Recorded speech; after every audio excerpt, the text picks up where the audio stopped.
திடக்கழிவு மற்றும் பொது சுத்தம் மேலாண்மை சட்டம் 2007 கீழ் குப்பை வீசுதல் குற்றம் தொடர்பாக பதிவு செய்யப்பட்ட 141 வழக்குகள் துணை அரசு தரப்பு வழக்கறிஞரால் வழக்கு தொடர ஒப்புதல் பெறப்பட்டுள்ளதாக திடக்கழிவு மேலாண்மை கழகமான SW காப் தெரிவித்துள்ளது. இதில் 46 வழக்குகளுக்கு நீதிமன்ற விசாரணை தேதிகள் நிர்ணயிக்கப்பட்டுள்ள நிலையில் 3 வழக்குகள் முடிவடைந்து தண்டனைகள் வழங்கப்பட்டுள்ளன.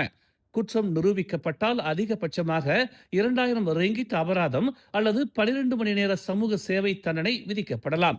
மேலும் குப்பை வீசிய குற்றத்திற்காக 600 பேருக்கு நோட்டீஸ் வழங்கப்பட்டுள்ளதில் 462 பேர் உள்ளூர் வாசிகளும் 138 பேர் வெளிநாட்டவர்களும் ஆவர் என்று தெரிவிக்கப்பட்டுள்ளது.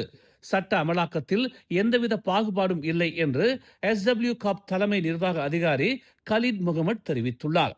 இதற்கிடையில் பிப்ரவரி 13ஆம் தேதி குப்பை வீசுதல் குற்றத்தில் தண்டனை பெற்ற அனைவரும் ஒரே நேரத்தில் சமூக சேவை செய்ய உள்ளதாக வீடமைப்பு மற்றும் உள்ளூராட்சி நிர்வாக அமைச்சர் ngா கோர்மிங் தெரிவித்தார்.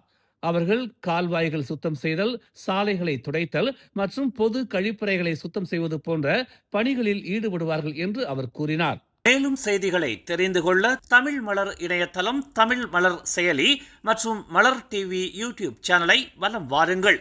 எங்களோடு இணைந்திருக்க மலர் டிவியை பதிவு செய்து கொள்ளுங்கள். உறவுகள் மகிழ்ந்திட விருப்பம் மற்றும் பகிர்வு சேவையை சொடுக்கிடுங்கள்.